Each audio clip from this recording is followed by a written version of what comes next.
Salut les abonnés, donc aujourd'hui on va continuer le chapitre 3, donc on va parler du mouvement circulaire. Donc ce sera mouvement circulaire.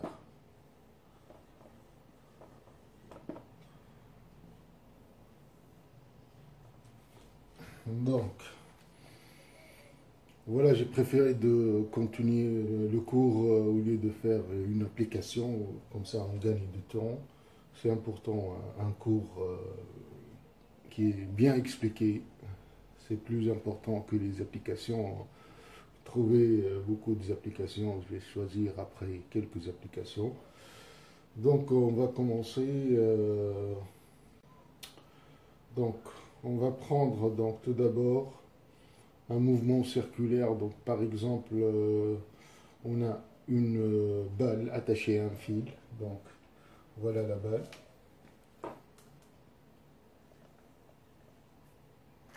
Et ça c'est le fil.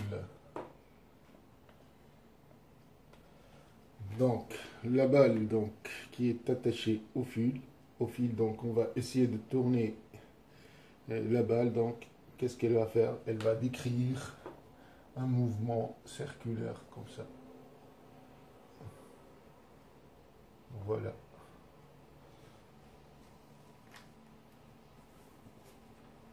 Donc le mouvement circulaire, donc par exemple, c'est comme le mouvement de la Terre autour du Soleil.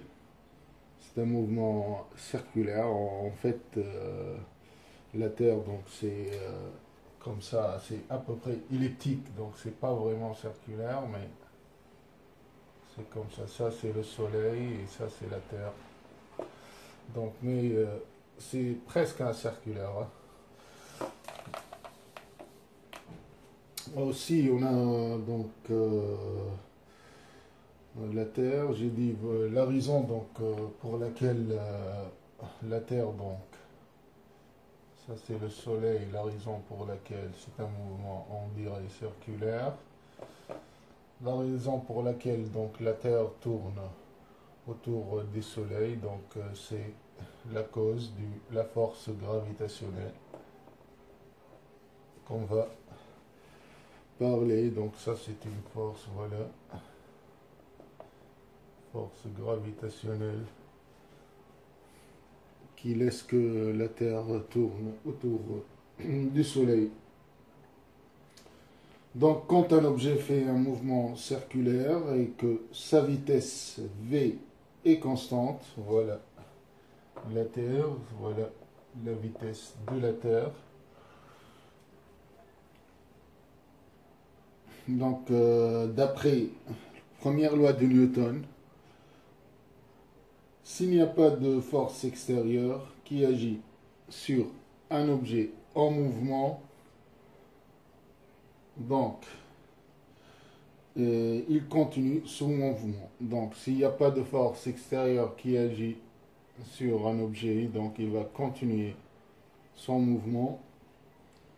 Donc par exemple dans le cas de la balle attachée au fil, donc si on n'a pas le fil donc qui tient la balle et l'objet va faire donc un mouvement circulaire, la balle va voyager dans l'espace. Donc si on n'a pas donc ce fil là, ça c'est la vitesse de rotation de la balle. Donc si on n'a pas ce fil, donc la balle va continuer son mouvement comme ça. Ça c'est d'après la première loi de Newton. Mais on voit que le fil va obliger la balle à faire un mouvement circulaire.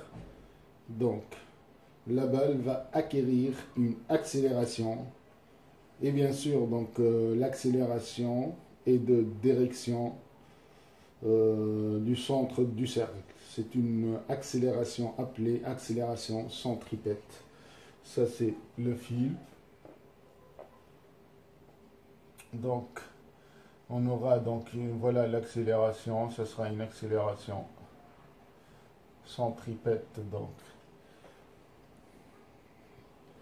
Parce qu'on a une variation de vitesse, donc d'après les lois de Newton, si on a une variation, ça c'était ici la vitesse V1, après un certain temps, la balle sera ici, elle va changer, la vitesse va changer de direction, donc si elle change la vitesse de direction, donc ça veut dire que la balle a acquis une accélération. Voilà, l'accélération, c'est une accélération centripète. Donc, maintenant, si on a une accélération, donc d'après la deuxième loi de Newton, donc la deuxième loi de Newton dit que il y a une force qui est égale à la masse fois l'accélération. Donc dans ce cas, la force centripète, ça c'est la force centripète, va être égale au produit de la masse de la balle fois l'accélération centripète. Ça c'est d'après la deuxième loi de Newton. Donc maintenant on va essayer de calculer la vitesse. Donc on va faire calcul de la vitesse. Comment calculer la vitesse? Calcul de la vitesse.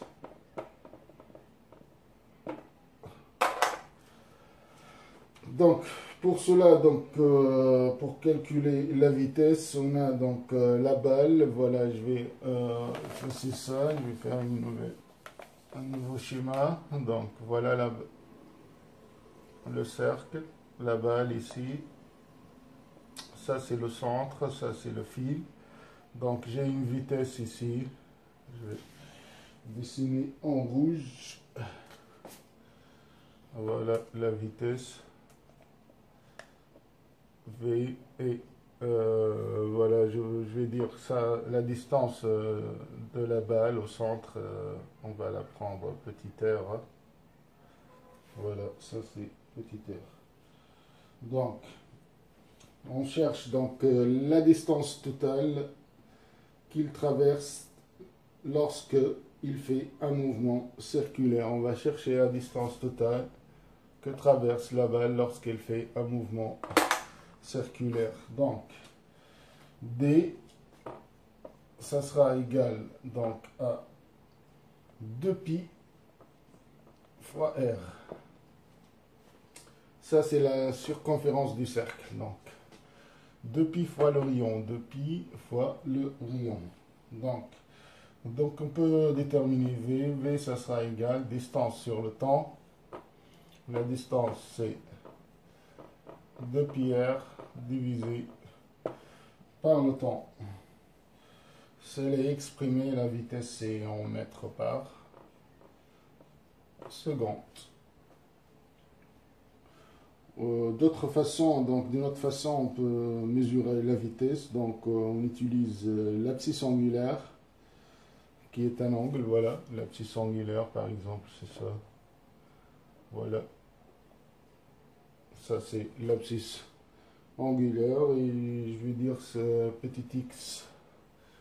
C'est ça, ça c'est l'abscisse curviligne. Donc de là à là, c'est l'abscisse curviligne. On va le dire petit x. Donc on peut le schématiser ici. Hein. Ça c'est l'abscisse angulaire et ça c'est l'abscisse curviligne x. Je vais le dessiner en rouge.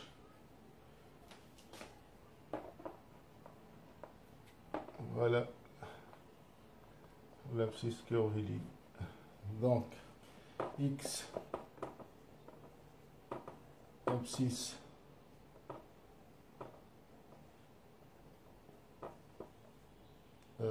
curviligne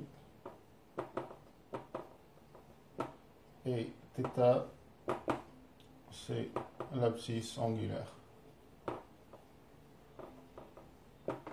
Voilà, ça c'est θ.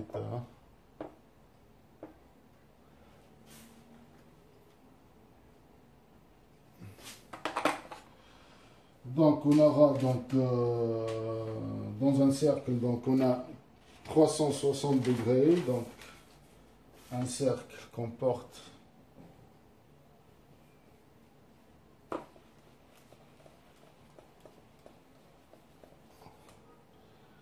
dans un cercle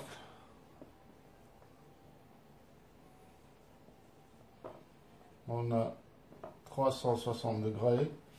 Voilà les degrés, c'est comme ça, donc vous aurez des degrés comme ça, c'est 360 degrés. Mais donc ici on va utiliser donc une nouvelle unité appelée le radian. Donc la nouvelle unité, ça sera le radian. Notez rad. Donc la définition du radian, donc on prend l'arc du cercle et on le divise par le rayon du cercle. Donc la définition du radian, vous prenez l'arc divisé par le rayon. Ça c'est la définition du radian. Donc l'arc, donc ça sera donc θ, ça sera égal à x divisé par le rayon. Voilà, ça c'est par définition le radian. Donc si on veut chercher combien de radians dans un cercle de 360 degrés, donc c'est simple, toujours, donc je prends la distance, je la divise par le rayon dans un cercle de 360 degrés, donc ça sera distance sur le rayon, la distance c'est 2πr divisé par r, ça sera égal à 2π. Ça c'est le nombre de radians dans un cercle de 360 degrés. Donc on a donc 2π radians, on a 2π radians dans un cercle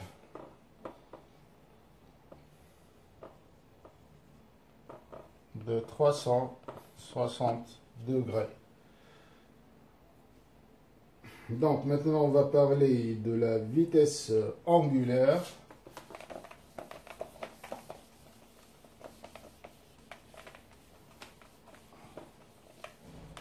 La vitesse angulaire.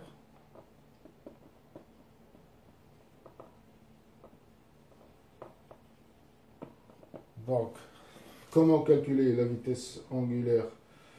Donc, normalement, la vitesse angulaire, c'est la dérivée du radian. Donc, ça sera donc oméga. Normalement, oméga, ça sera égal θ prime.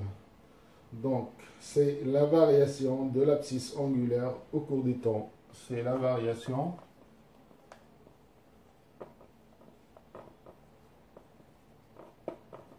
de l'abscisse angulaire au cours du temps.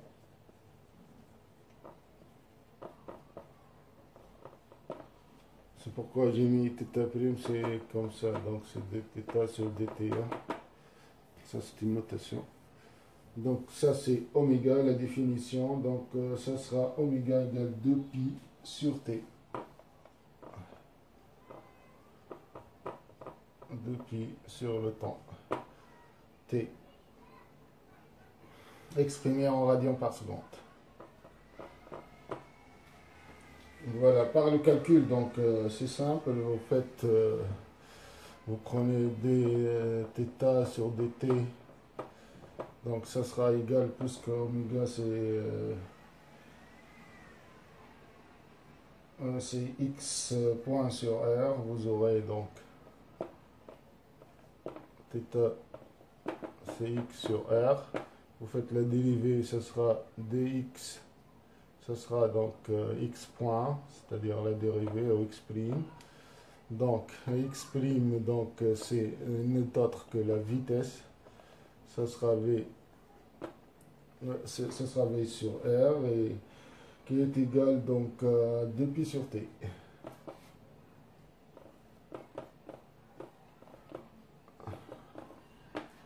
Voilà. Ça, c'est par le calcul. Donc, quelle est maintenant la différence entre oméga, entre ça, oméga égale 2pi sur t, et la vitesse v et v, qui est égale donc 2pi r sur t. On cherche donc la différence entre ces deux-là. Donc, vous voyez, c'est simple. Si je multiplie oméga par r, je vais trouver v. Donc, v, ça sera égal à oméga r. Voilà. Ça, c'est une relation entre la vitesse angulaire et la vitesse orbitale. Donc, c'est une relation entre vitesse angulaire, ça c'est la vitesse angulaire, ça c'est la vitesse orbitale. Vitesse angulaire, vitesse orbitale.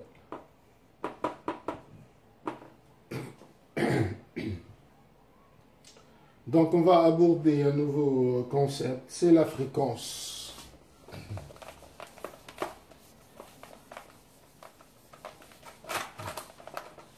Donc la fréquence, fréquence et période.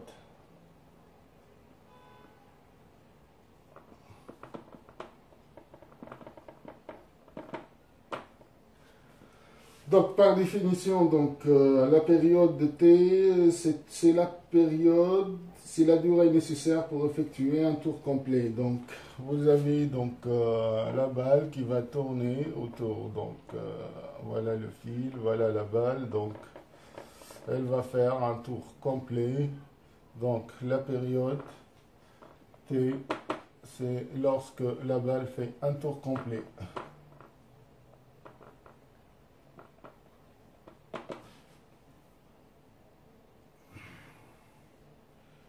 C'est la durée nécessaire pour effectuer un tour complet. Donc, si elle fait un tour complet, donc mon θ, ce sera égal à combien? Ce sera égal à 2pi.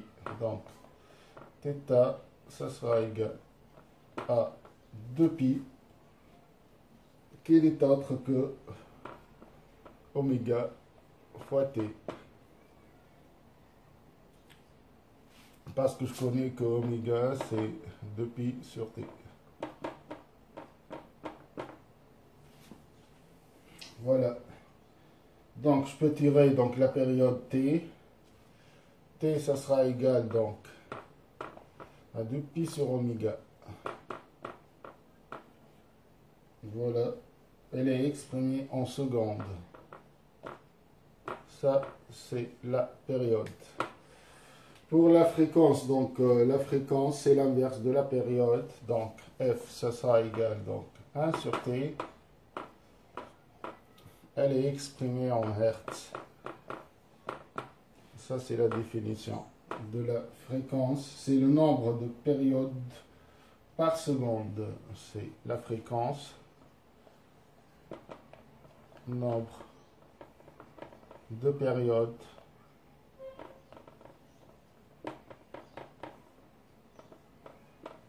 par seconde.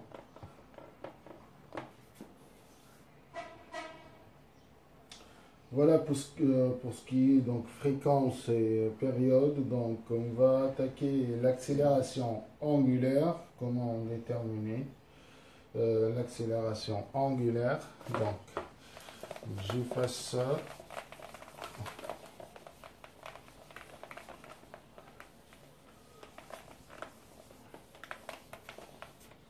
Accélération angulaire.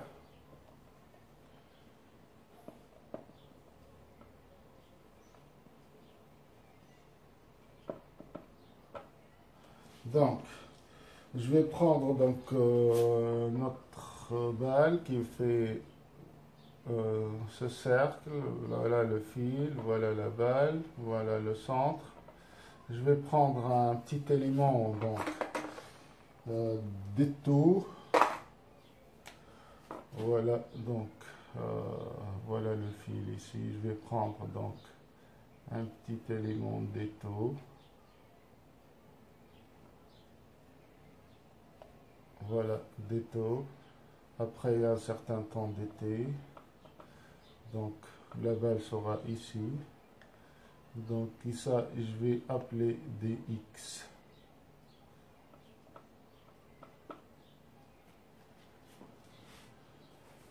Donc la balle qui tourne en mouvement circulaire. Voilà le rayon R. La balle fait un mouvement circulaire de rayon R. Donc je considère un d'étau. C'est un angle très petit. Et le petit arc que fait la balle est DX. Voilà le petit arc que fait la balle. C'est DX. Donc, pour indiquer que c'est une petite distance au cours d'un certain temps d'été. Donc, après un certain temps d'été, on a la même vitesse. Donc, après un certain temps, donc voilà ici la vitesse. Voilà, on a encore ici la vitesse.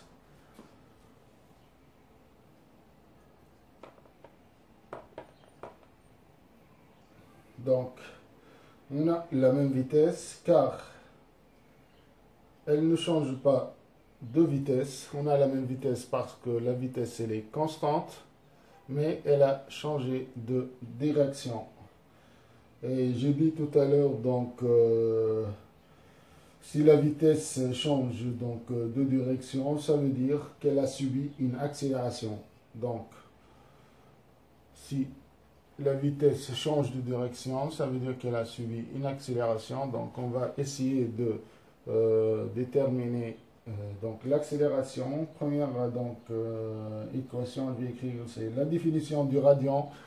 La définition du radian, c'est dθ qui est égal à distance, c'est dx sur le rayon r. Ça, c'est la définition. Donc, première équation, c'est la définition du radian. La deuxième, ça sera donc vitesse qui est égale à distance sur le temps, dx sur le temps dt. Voilà, ça sera noté la deuxième équation. Et maintenant, on va essayer de trouver une relation. Donc, voilà la vitesse. J'ai une vitesse comme ça. Elle a changé donc de direction. Ils ont la même distance. Donc, on peut dire qu'ils sont en train de décrire un cercle. Voilà. Ils sont en train de décrire un cercle. Voilà.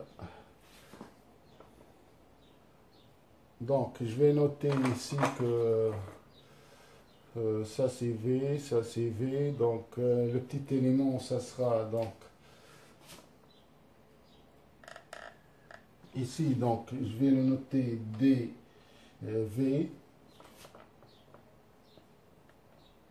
Et ce petit arc là, ça sera donc, je vais le noter DY. Là, le petit arc ici, c'est DY. Donc, comment donc, je vais calculer. Donc, ces deux vecteurs sont de même longueur, donc ils vont décrire un cercle. J'aurai donc dθ,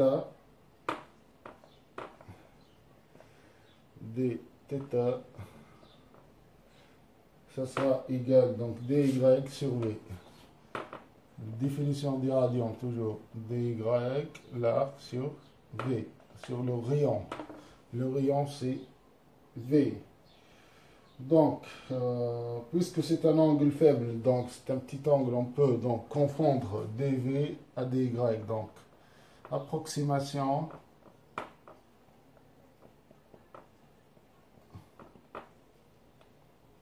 dθ faible, donc dv est confondu à dy. Donc je peux dire que dθ elle est égale à dv sur v. Voilà. J'aurai besoin aussi de cette équation. J'aurai trois équations. Voilà la première, la deuxième et la troisième. Ensuite, donc, je vais effacer tout d'abord ça.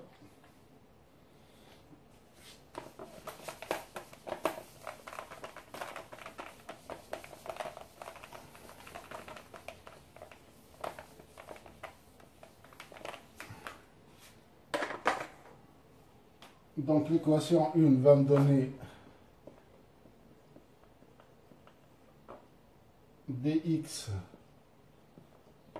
qui est égal à r dθ.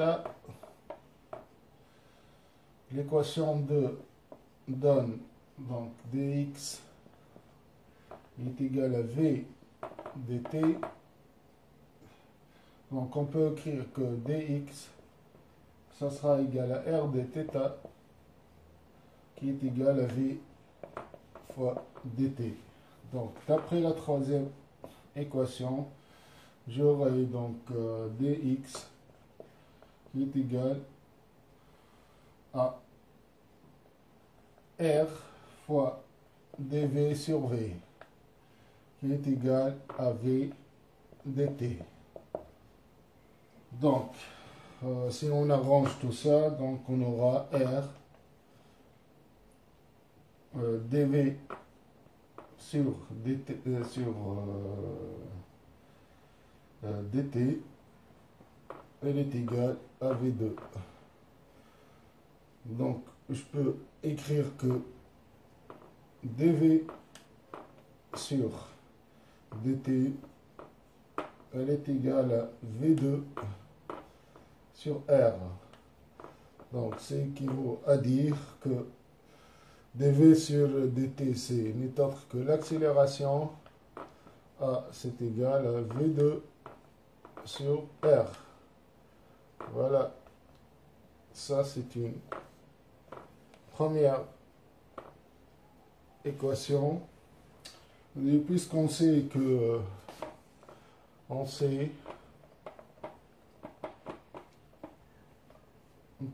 v c'est égal oméga r, donc je peux dire que A égale, je vais remplacer par V, donc oméga r ici, donc ça sera égal donc oméga carré r. Voilà une deuxième équation, ça c'est A. Voilà, donc on peut dire, donc on peut formuler donc la force centripète, elle est égale, donc force centripète, elle est égale donc M fois A. Je peux écrire qu'elle est égale à M fois V2 sur R, qui est égal à M oméga 2R. Voilà, ça c'est une formulation.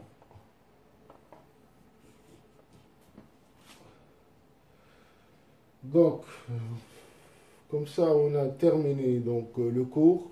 On va passer donc à quelques exemples. Donc, je vais voir comment il reste de temps.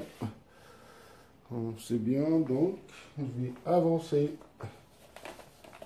Je vais prendre un exemple ou deux exemples.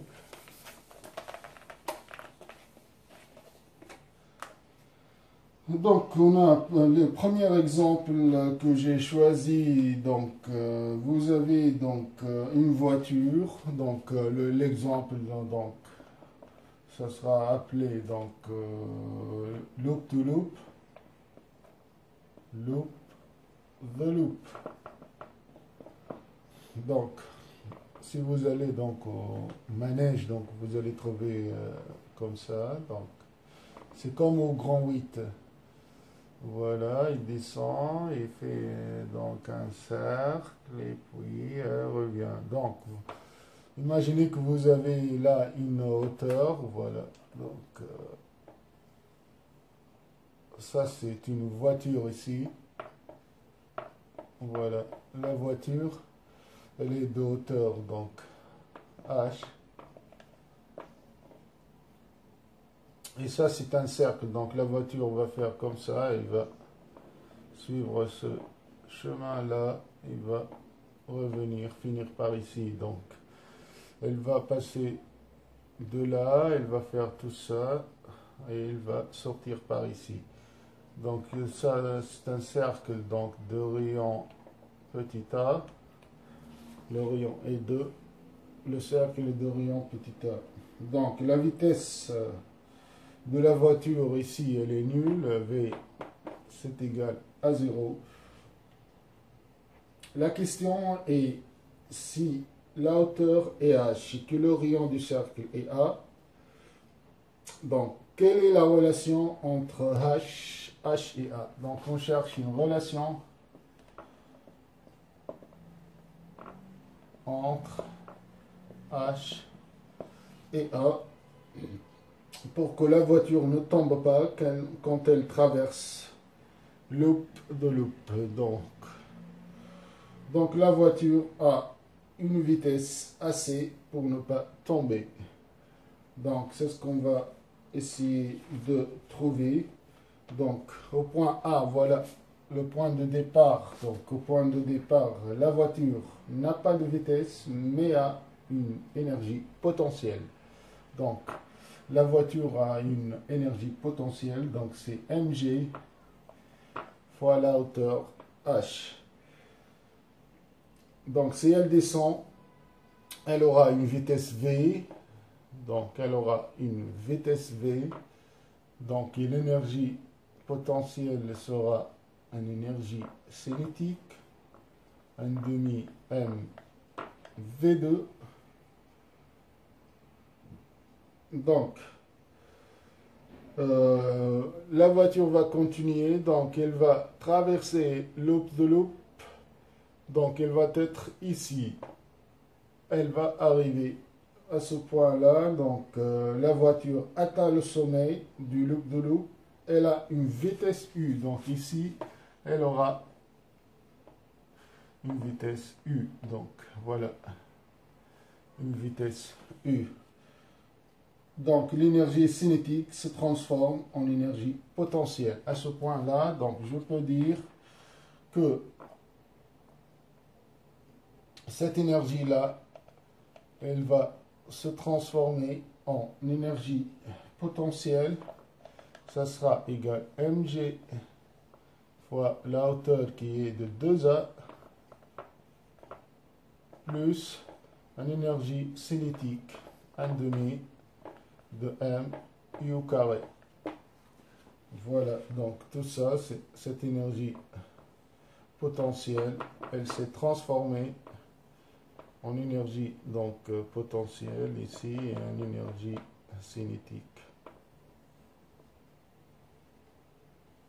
Donc, on sait que la vitesse, on sait donc tout d'abord que la voiture va tourner autour du loop sans tomber. Ça veut dire qu'elle a besoin d'une certaine accélération centripète. Donc, en réalité, elle a besoin d'une force centripète. Pour que la voiture ne tombe pas, elle a besoin d'une force. Donc, centripète, la force, par définition, elle est égale à M fois U carré sur le rayon. Voilà. Donc, en fait, d'où vient cette force? Donc, elle est donc fournie par la force gravitationnelle qui agit sur la voiture. Donc, je peux dire que MU2 sur A, elle est égale à mg. Voilà. Donc, je peux simplifier par m ici, m là. Donc, j'aurai que U2, elle est égale à A fois G. Donc, si je prends donc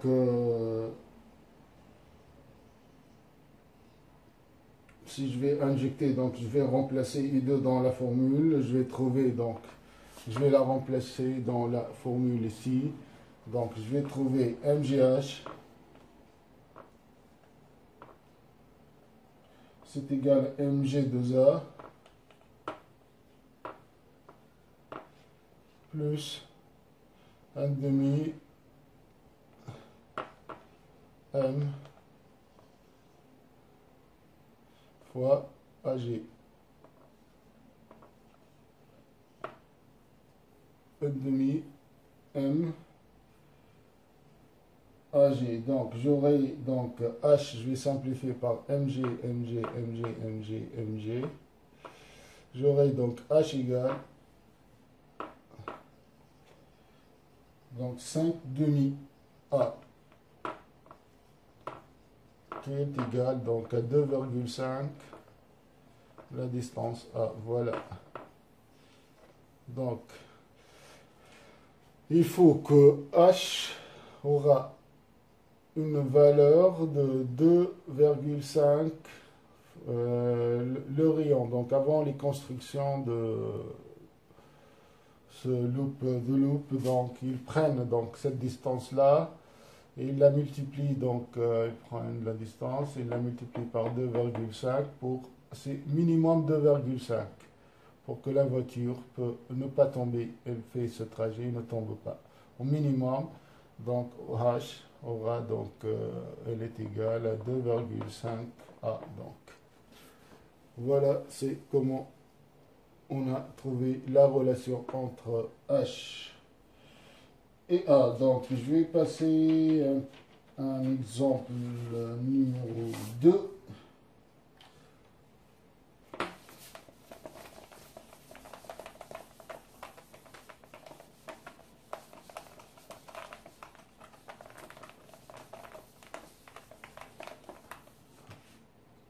Donc, exemple 2.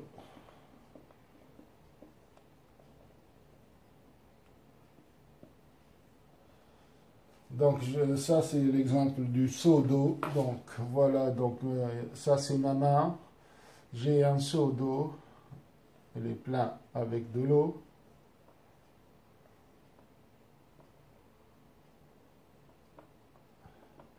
Donc, je vais essayer de le tourner. Donc, le seau va faire un tour comme ça. Donc, je vais chercher la fréquence pour laquelle, lorsque je tourne, donc le seau, l'eau ne tombe pas. Donc, ça, c'est une distance de 1 mètre ici. Donc, disons 1 mètre. Ma main est la distance de mon bras et le seau, c'est 1 mètre. Donc, si vous avez un seau d'eau donc, et que vous voulez le tourner, la question, quelle est la fréquence à laquelle vous tournez le seau d'eau sans que l'eau coule? Donc, on donne G, c'est 9,881, donc mètres par seconde carré. Donc, on sait que l'accélération centripète, elle est égale donc, à oméga 2 fois le rayon, et que oméga elle est égale à 2 pi f. Donc si je fais donc oméga 2 ici, elle est égale à AC sur R, que je vais remplacer donc A, donc ce n'est autre que G, ce sera égal à 9,81 divisé par le rayon qui est 1 mètre, j'aurai 9,81. Donc je prends la racine, donc oméga racine de 9,8, c'est à peu près 3,1. Donc la oméga elle est égale à 2 pi fois f. Je peux tirer f, elle est égale à oméga sur 2 pi. Donc je vais remplacer oméga c'est 3,1, je divise par 2, pi c'est 3,14. Donc on a une simplification ici, donc ça sera à peu près 1,5, donc c'est 0,5. Voilà la fréquence que je dois tourner le seau d'eau est de 0,5 Hz. Voilà.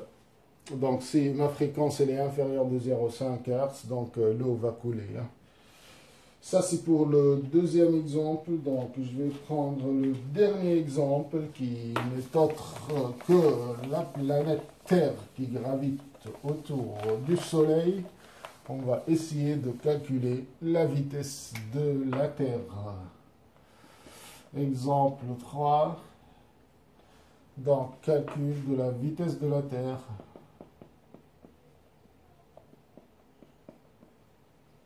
Voilà, donc vous avez le Soleil, vous avez donc la Terre, donc elle a une masse petit m, le Soleil une masse grand m, donc la distance que les sépare, on va les prendre, c'est une distance petit r, voilà, et ça c'est la vitesse. Donc, on cherche donc la vitesse de la Terre autour du Soleil. On va supposer que la Terre fait un mouvement circulaire, parce qu'en réalité, elle fait une ellipse, mais c'est proche du cercle, donc on peut faire une approximation. Donc, premièrement, d'après la loi de Newton, donc si vous avez deux corps, donc il y aura une force telle que F, c'est égal G fois le produit de deux masses sur la distance qui les sépare au carré. Donc, aussi cette force, c'est la force centripète, c'est mv2 sur R, qui fait que la Terre tourne autour du Soleil. Donc ça, c'est égal à mv2 sur R. Ça, c'est l'accélération centripète. Vous vous rappelez, donc AC, c'est V2 sur R. Donc, on va prendre ces deux équations. Je peux tirer simplification ici par petit m. Donc, j'aurai simplification par R ici et j'aurai R là. Donc, on peut dire que V2, c'est égal donc à M G fois M sur R. Donc on fait une application, donc G c'est 6,610 moins 11, fois la masse du Soleil c'est 2,1030, divisé par le rayon, donc la distance entre la Terre et le Soleil c'est 150,19. Application donc numérique, je vais trouver donc 18. Donc je vais prendre le V, ça sera le racine de 10, ça sera à peu près 3, et racine de 8, ça sera égal à 4. Donc c'est 3, 10, 4, c'est à peu près donc 30 km par seconde. Voilà, ça c'est la vitesse de la Terre autour du Soleil. Voilà, c'est la fin. Donc, je vous dis à la prochaine. Salut.